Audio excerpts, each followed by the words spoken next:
पाकिस्तान के इर्द गिर्द क्या है, ज़रा उससे आप अंदाज़ा लगाएंगे तो हमें अंदाज़ा होगा कि इस वक्त खतरात जो है वो कहाँ पे मौजूद हैं। सिर्फ तैयारी जंग करने की ही नहीं है इंडिया की तरफ से, बल्कि इंडिया की जो तैयारी है वो जंग जीतने की भी है, कि ना सिर्फ जंग करनी है बल्कि जंग जीतनी भी है। चाइना नाराज है।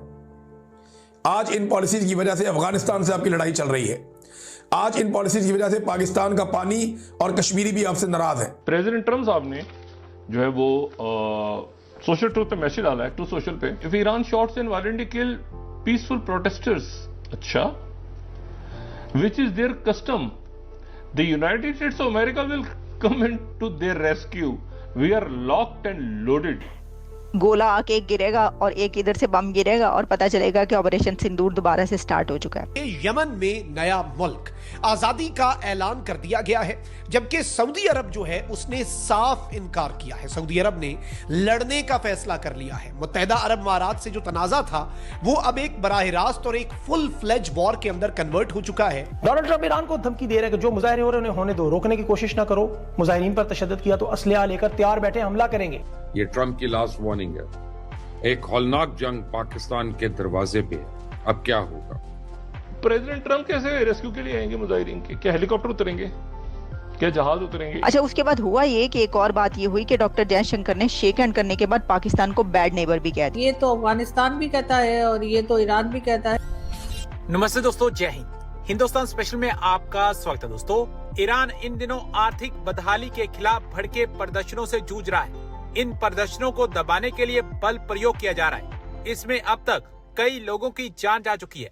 ऐसे हालात में अमेरिका के राष्ट्रपति डोनाल्ड ट्रंप ईरानी प्रदर्शनकारियों के समर्थन में उतर आए हैं। उन्होंने ईरान को चेतावनी दिया कि अगर सुरक्षा बल प्रदर्शनकारियों पर गोली चलाते हैं तो उनका देश दखल देगा। इस पर ईरानी अधिकारियों ने धमकी दी है कि उनके आंतरिक मामले में किसी को भी दखल नहीं देना चाहिए। ट्रंप के इस बयान से दोनों देशों के बीच तनातनी और बढ़ सकती है। ट्रंप ने शुक्रवार को एक इंटरनेट मीडिया पोस्ट में कहा, अगर ईरान शांतिपूर्ण प्रदर्शनकारियों पर गोली चलाता है और उन्हें बेरहमी से मारता है तो अमेरिका उनकी मदद के लिए आगे आएगा। हम पूरी तरह तैयार हैं। जून में अमेरिका ने इजराइल के साथ मिलकर ईरान के परमाणु ठिकानों पर व्यापक हमला किया था। कुछ दिनों पहले ही ट्रंप ने ईरान को चेताया था कि अगर उसने मिसाइल और परमाणु कार्यक्रमों को फिर से शुरू किया तो अमेरिका एक और बड़े हमले का समर्थन कर सकता है। अचानक ये पता चलेगा जी कि जैसे उन्होंने कहा कि कुछ होगा, कोई ऐसा बड़ा वाकया, और उसके बाद जो है वो हमला कर देंगे। उनका सिर्फ तैयारी जंग करने की ही नहीं है इंडिया की तरफ से, बल्कि इंडिया की जो तैयारी है वो जंग जीतने की भी है, कि ना सिर्फ जंग करनी है बल्कि जंग जीतनी भी है, मजा चखाना है। तो इसके ऊपर जो है सारी तैयारी चल रही है। तो ये जो शेख है ना, ये बीच में ऐसे ही उन्होंने जो है ना वो एक जुल देने की कोशिश की है कि बता दें कि भाई हम तो ओके, हमने तो हाथ भी मिला लिया, पाँव भी पकड़ लिए, सब कर लिया। वो माने नहीं। तो ये तो जिस तरह उन्होंने कहा कि हमें दहशतगर्दी के खिलाफ अपने आप को वो करने की पूरी इख्तियार है, उसके बाद जो उनकी एक स्टेटमेंट आती है उससे तो ये साफ नजर आता है कि उन्होंने शेक हैंड करते ही जो है ना वो बैड नेबर कहा है पाकिस्तान को। तो ये तो खैर नहीं है। ऐप तुसी देख लो, अपनी जो मदद आपके तहत जो है आप अपनी तैयारी कर लें जो भी करना है, लेकिन दूसरी तरफ से आप ये खुश फहमी में ना रहें। देखिए, वैसे तो मैं आप यहाँ पर एक बात करूंगी, ये बड़ी गलत बात इसलिए होगी जो हम कह रहे हैं कि भारत ने तो आपको फेवरेट नेशन का भी दर्जा दिया था, आपसे ट्रेड भी स्टार्ट की थी, कई एक बार ऐसी स्टेप्स लिए हैं इंडिया ने जो आपकी तरफ से नहीं लिए गए और उनकी तरफ से गैर खैर सगाली के स्टेप्स थे। उस वक्त तो आपने जवाब नहीं दिया। तो इसका मतलब है कि उस वक्त आपकी तरफ से कोई फॉल्स फ्लैग की तैयारी हो रही थी। फिर इसको तो ऐसे भी लिया जा सकता है सर, अगर आप ऐसे ले रहे हैं तो इसको एग्जैक्टली इसी तरह उल्टाया भी जा सकता है। उस वक्त तो आपने कितनी ही बार उनकी तरफ से मोदी साहब जो थे वो आए नवाज शरीफ साहब की बेटी की नवासी की शादी में, आपने तो उसको भी जो है कुछ और बनाकर पेश किया। तो इसका मतलब ये है कि अब आप देख लें कि दोस्ती वो करना नहीं चाहते या आप करना नहीं चाहते। ये सब मैं आप पे छोड़ती हूँ। और जो बात उन्होंने कही कि पाकिस्तान एक अच्छा नेबर नहीं है, तो सर ये तो अफगानिस्तान भी कहता है और ये तो ईरान भी कहता है। चाइना छोड़ के जितने पड़ोसी हैं यही कहते हैं। और कुछ अरसे पहले तक तो क्या कहते हैं, बांग्लादेश भी यही कहता था। बांग्लादेश भी हमसे नाराज था। बांग्लादेश की भी वो डायरेक्ट फ्लाइट्स वगैरह सब कुछ किस लिए बंद थी? इसलिए कि हम बहुत अच्छे लगते थे उनको। वो तो अभी एक है कि उनको ऐसा लगा कि भाई अचानक से ही हमारे लिए मोहब्बत जाग गई है उनकी, वरना तो पहले अगर इतना प्यार होता और इतने हम लाडले होते तो बांग्लादेश अलग ही क्यों होता। जाहिर है बांग्लादेश के लिए भी हम अच्छे साबित नहीं हुए थे, इसीलिए वो हमसे अलग हो गए और फिर सालों साल उन्होंने हमसे बात नहीं की और या हमारे साथ उस तरह से टर्म्स नहीं रखे। इसी तरीके से अफगानिस्तान ने भी सर जो है वो अपनी तरफ से जो बॉर्डर है वो बंद कर दिया है। हमारे यहाँ लोगों के बिजनेसेस खराब हो गए हैं। मैं अभी 2 दिन पहले लाहौर गई हुई थी, तो वहां पर किसी मॉल से मैं वापस जा रही थी अपने होटल, तो जो ड्राइवर था वो बता रहा था वो काड़ा का था और उसका ये कहना था कि वहां पर आलू की फसल जो है वो पहले किसी जमाने में जो है वो 5 से 7 हजार मन आलू जो है वो बिक जाता था उसका उन लोगों का।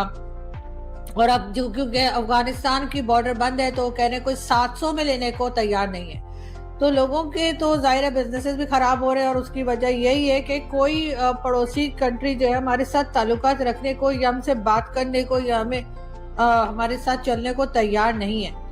वरना भारत को तो आप कह सकते नहीं, वो तो हमारी बुराई करते रहते हैं या हम उन्हें अच्छे नहीं लगते। 1947 से यही चलता चला आ रहा है सिलसिला।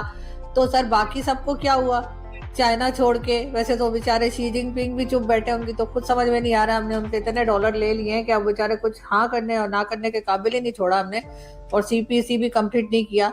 तो सर मेरा ख्याल है डॉक्टर जयशंकर ने ऐसी बात जो कही है तो सर पहली बार तो नहीं कहा, भारत तो बहुत बार कह चुका है कि पाकिस्तान एक अच्छा पड़ोसी नहीं है, पाकिस्तान क्या से हमारी तरफ ये होता है वो होता है, टेररिज्म होती है, पता नहीं क्या क्या सर वो लोग कहते रहते हैं और हम एक कान से सुन के दूसरे कान से निकाल देते हैं।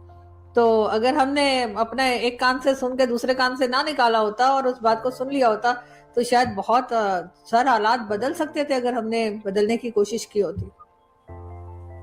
मैडम एज यूजुअल आपने अपना स्क्रिप्ट वही रखा जो आप रखती होती हैं, ठीक है। उन्होंने कहा नहीं, कसूर पाकिस्तान का, किसी का कोई कसूर नहीं। अगर आलू नहीं ना जा रहे वहां पे पाकिस्तान में, वो आज मैं देख रहा था पिछले साल 700 दहशतगर्दी के हमले हुए हैं, कोई 4-5 हजार से ज्यादा बंदा मरा है। उन्होंने कहा नहीं कसूर पाकिस्तान। आलू काबुल नहीं पहुंचे, कसूर पाकिस्तान का है। काबुल से दहशतगर्द आएंगे, कसूर पाकिस्तान का है। मतलब ये बड़ा कन्वीनियंट है, अच्छा लगता है, मतलब मजा आता है लोगों को ये चीज कहना, कसूर पाकिस्तान का है। वो डॉक्टर जयशंकर, मतलब उनका तो कुछ है ही नहीं। सर देखें, मैंने ऐसा तो नहीं कहा कि सब लोग दूध के धुले में हैं और कुछ है नहीं, लेकिन बात सारी ये है कि पहली बात तो ये कि जैसे कहते हैं ताली एक हाथ से नहीं बजती, चले वो भी हो जाता है। लेकिन सर साथ ही साथ आप जिस जबान में बात करेंगे आपको उसी जबान में जवाब मिलेगा ना। ऐसा तो नहीं है कि दूसरा आप यहाँ से जाकर कुछ लोग चाहे वो नॉन स्टेट एक्टर्स के नाम पर या किसी नाम पर गड़बड़ होती रहेगी और दूसरा बैठा रहेगा। चले भारत की तो आदत है ना, वो तो हमें इल्जाम देते ही रहते हैं, हालांकि हम लोग तो बहुत ही मासूम लोग हैं, हमारी तो चेहरे से ऐसे नूर टपक टपक टपक के सर सारा ही टपक गया। लेकिन सर उनका क्या, अफगानिस्तान वालों का, वो क्यों ऐसी इस तरह की हरकतें कर रहे हैं? वो क्यों पाकिस्तान से कह रहे हैं कि जी यहाँ से टेररिज्म हो रही है,